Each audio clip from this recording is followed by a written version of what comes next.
Welcome everybody to our first episode. Hi. We are finally here after months. A lot of planning. A lot of planning. A lot of planning. And we don't know how to do a podcast, just Pretty by much, the way. it's actually not as plug and play as I thought it would be. Yeah. I thought I'll pick it up in no time, just get the equipment, plug it in and play. Ready to go. That is not how it goes at all. So it took us a few months, but we're finally here. Cool. So why don't we actually jump straight in? Yeah. Let's actually walk through maybe what Ash's diagnosis looked like. Okay. Cool. Okay, so Asher, for those who don't know, he is 4.5 years old now. And right now, I would say he is pre-verbal. So he's starting to have speech emerge. When I say like very little, I'm talking about he was completely nonverbal 3 months ago. I'll also share at a later stage what we did to actually help encourage speech. There's hope. There is hope. So if your child is not speaking at the moment, there is hope. So going back to Ash's diagnosis, I would say we knew very early on. So I would say I knew first. Would you agree? Yeah. Yeah, I would say I knew first. Like I just, could see there were just skills lost. I could see there was some milestones that he was reaching quite typically and then started just changing. And those were things like, which was our Achilles heel. Sleep was just terrible from the get-go. Asher would wake up hours at a time, health-wise.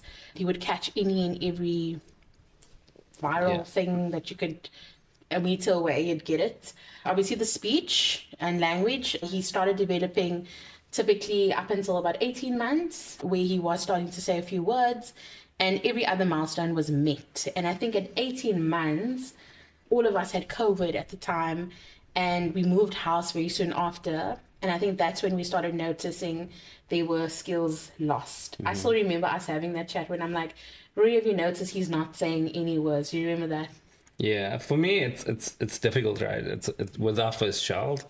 And I think you don't really have a playbook. And I think a lot of times you rely on peers really. And we didn't have family. another comparison. And I think especially about boys, right? Like a lot of times people say boys develop quite late. So there was things that we were like waiting for, giving him time to process. And a lot of where this whole wait and see kind of game came from was Asher was born 2 days before lockdown. So it was COVID just had hit 2020. And I think the first year of him being at home, being very isolated, we kind of thought, could that contribute towards the lack of social skills, the lack of communication, etc., becoming very overwhelmed when he's in a different foreign place. But little did we know those were actually all signs of the social challenges he was facing, the communication challenges that he was facing. And so it obviously led us to quite early action early on. So at 18 months, when we noticed the speech regression, we went to go see a speech therapist. And at that time, if I remember correctly, she said that his speech at 18 months was the same as a child who is 7 months. yeah. And remember, like COVID, it wasn't easy, right? I think a lot of times you isolated. And remember, everyone wore masks. So if you're thinking about a child's natural development to pick up language, he's not seeing mouths move, right? You're seeing masks. So we always thought, okay, let's just put this developmental area Down to COVID. 100%, because it may be just more difficult to learn that way. That's why there was a bit of patience involved and wait and see. Typically because we were in a very different scenario than normal. Yeah. So that was a backdrop. And I think seeing his pediatrician around the 18-month mark, he said to me, I expressed my concerns because I don't know if there's any other mothers out there who are Dr. Google. I was Googling, and Rory, he entertains me mostly, but also thinks that I go from 0 to 100 quite quickly. So given the fact that I've always shared these Google comments with him, I think he kind of just was like, oh my gosh, she's on about something again. But anyway, in this fact, there was something. And I think 4.5 years later now, I now understand what autism is. Prior to that, we didn't even know we didn't understand the term. Like, I didn't understand what was this. Like, Yeah. yeah, I think it's at the time, like I said, it was quite difficult. I think I was open. I'm still always open. I think it's different because of the fact this is our first child, so Yeah. we don't have a really like a bar to measure ourselves or Asher against. So I think we always took it, okay, if he needs help, we'll give him the help. And Yeah. it's the same. Like, I imagine if your child is going through school and they're struggling with maths, you take them to You're gonna get an a extra tutor, tutor. or- And that's just the way we saw it. If he does need help with speech, yeah. put him in speech therapy. I can only do good. Yeah. So our steps following the language or the speech therapist. Now, I said his language was not, at a 9-month-old, but it's to understand that language is not just development of actual words. It's also about the pre-linguistic stuff, like eye contact, the way he plays, the way he engages, the way he observes his world is all part of what comes first naturally for children before they start speaking. So those skills weren't there for Asher. And so what we did was with the move, we also enrolled him into school thinking the social element is going to help him. But we were quite like open, like Roy says, to the concept of maybe he is neurodiverse, maybe he has autism or Yeah. Asperger's or whatever it was going to be at the time, which officially is autism. And we told the teachers, like, this is what we think. And they were like, no, let's just see. There's lots of kids with speech delays. And at this time, he was turning two actually. So he was in a school for 2 years. And like I mentioned earlier on, he got really ill like many, many times. Asher was hospitalized at least 4 times over the last few years, where actually his first one was at 10 days old. And already then I think I kind of now look back and think, okay, what was going on with his just microbiome, his body. But yeah, leading forward to the diagnosis, we then sought a OT, occupational therapist, when Asher was 2, and she said to us that she did a assessment and most likely he is autistic. But what was encouraged is that we just wait till he's 3 years old to get an official diagnosis, where he's able to actually interact and do the tests that we needed to do, and that's what we did with the neuro pediatrician. So that was last year actually, just when he turned 3. Yeah, last year turned 3. So we got the official diagnosis, understood that that's now deemed as a disability. And it's a hard one because I think you understand why it's a disability when you're in it. Yeah. It's quite difficult. So we, like we said, we accepted that Asher could be autistic. I think we actually did. Yeah, we accept knew it. before his diagnosis 100%. for sure. It's completely different though when you get a diagnosis. Yeah. I think it's kind of cemented and put in stone, and it's kind of an official tick against his name for the rest of his life. And I think that is probably the most difficult thing to swallow. We we struggled, I think, with the diagnosis. I think even though, and it's so weird, even though we accepted it, we knew it, we acknowledged it every day, actually getting the diagnosis was quite hard. I think we also pretty much had a very shoot from the hip doctor, in that she said he won't do a lot of stuff for the rest of his life. Like he probably won't talk. That's what she said. He will struggle at school. He probably won't be able to be independent ever in his life. And I think hearing that as first-time parents hits you so hard. You have all these dreams that your son will be amazing. You'll give him everything that you've ever wanted in your life, and you'll put so much into him. And to have that rug pulled out of under you, because it's pretty much a life sentence, right? And I think it's very difficult to hear. Yeah. And I think you just have more appreciation for people with disabled kids, because you see them and they're doing amazing. We knew a few Yeah. before Asher. They're doing amazing, but they go home, right? You don't know And what happens in their homes. it is tough. It is really, really tough. Yeah. And I said, this is not going to be a depressing But we still have to. Podcast. But we still have Okay. to tell the real story. Yeah, the real Right? story. Yeah, It's our story, it's our story. and that's what we're trying to share. And I think what we did decide to do after the diagnosis Was to fight. was to fight. I think we both fighters naturally in our careers as people. We don't take no, right? And that's the same for Asher.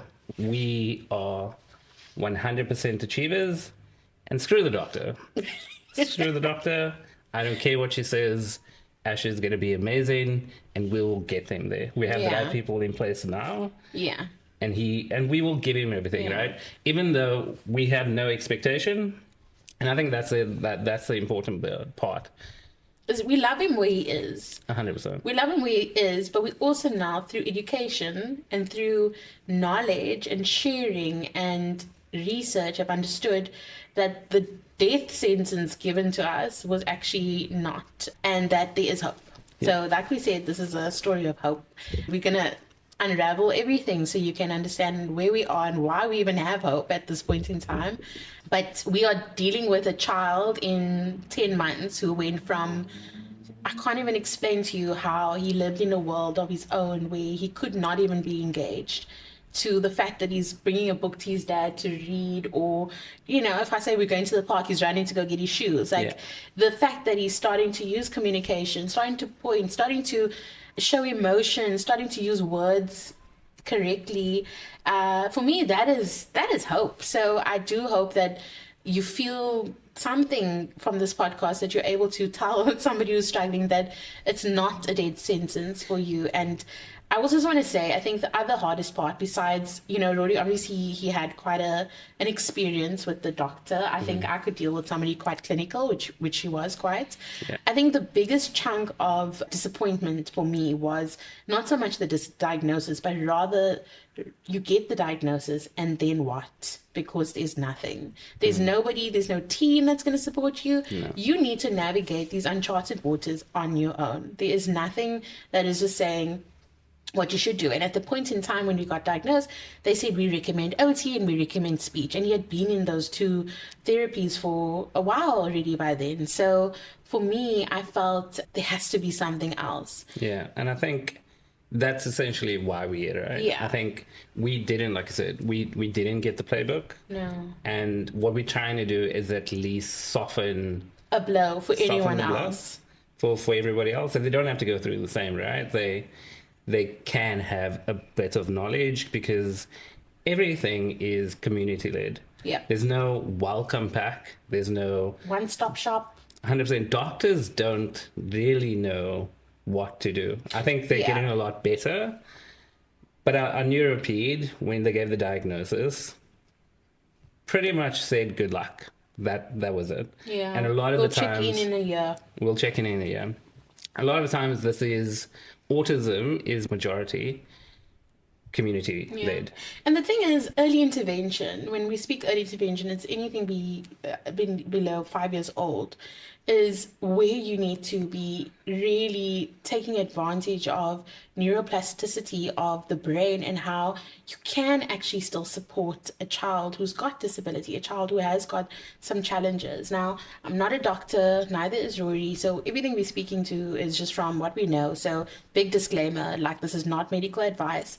But I think there is also so much hope in biomedical approach rather than the Western approach, to be all honest with you. And I think we've seen the most improvements through that. And we'll do a whole episode just explaining the actual approach we took in order for us to get to where we are.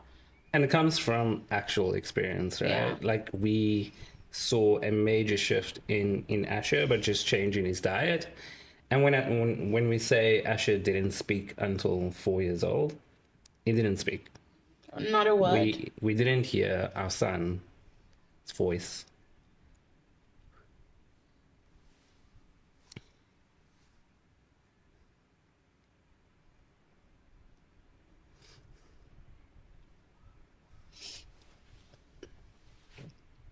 For 4 years of his life. And a lot of the times, like, you take it. Okay, we said this is not going to be a sad podcast. Okay. When we say he didn't talk, he's very communicative. So a lot of times we forgot that he couldn't talk. Yeah, we did. Because he is so strong-willed. And he's so bossy. My is so gosh. bossy. He is so And- bossy. He will lead you and he'll pull you and Yeah. he will, I don't know, just make you know exactly what he's saying and Yeah. how he wants it So we and when he forget wants it. that he can't talk. Only when we're in public, we're like, oh yeah, I forgot. Then somebody notices, Yeah. like, I haven't heard him say anything. Like, no. No, a funny Yeah. story, just to lighten things up. We took him on a plane. Now, the anxiety of potential meltdowns at that time was just like real. Rory and I were like, how are we going to get through this? Anyway, we go through the entire plane. Asher is like a little bit, like we can see he's a bit anxious, but he's settled, you know, but he's standing on the chair and etc. etc. So we leave the plane and the lady behind us like pops her hand over to me and she's like, "Oh, your son was so quiet the entire But he can't talk. the entire trip," and I'm thinking, lady, little do you know, he don't talk. Yeah, but he was good that day. No, he was amazing. And I think that's the thing with Asher. And I hope that other parents of children number one, and then children who are neurodiverse, just see how your kid surprises you each time. Like you 100%. think this is their limit, and then they're like, no, and then they surprise you more. So, And I think that stretches beyond like autism, right? Yeah. It's just a parent thing. just a parent thing. 100%. And I think and that's what we're trying to portray, is it's just a parent thing. And I Yeah. think we're trying to be the best parents as much as possible. Yeah. And I think this is our only experience, right? This is our lived experience. Yes. So if we had a typical child, we wouldn't know what a typical child is. This is just our daily Our life. parenting Typical journey. example, we met somebody, the agent we were looking for. a Oh, house. yes. Oh, gosh. And she was talking about like, oh, my friend's son is autistic and he's quite intense, eh? He's like very intense. Like he grabs his mother and like he pulls on her. And that's and like Asher does that every every day. And we're I'm like, and we forgot. We're like, oh, that's yeah, that's every normal. day. But we didn't see it as a challenge. I think because our only lived experience is this. So we don't have another experience. But it's when other people observe. Yeah. Like my mother visited, and recently my mom lives in Durban, and she looked at Rory and I, and she's like, "My child, your life is so hard." And I think like we are in it. We Yeah. both work. We both have jobs. We both need to work to afford all these many therapies and support for Asher. But anyway, that also brings us to why we're doing this. Yeah. We realize the expense involved in the support that we need to offer. And we want to be able to package this. So we're going to invite some specialists over, the amazing people and support people that we've met. You'll meet Ash's tutor, you'll meet his au pair, you'll meet his program manager, you'll Yeah. meet his speech therapist, occupational therapist. We're going to bring in everybody. We've got some other specialists who know autism really well, and they're going to package some information so that we can help somebody even at home. So I think we should end this episode here. Yeah. We do have another one coming up, which will, again, like Linda said, we'll dive a bit deeper into a lot of topics, and we do want to take you through the journey. Yeah. I think it's important to we said we want to spread hope, but we still need to tell our story. Yes. And sometimes that story Is hard. is hard. So forgive the waterworks today. 100%.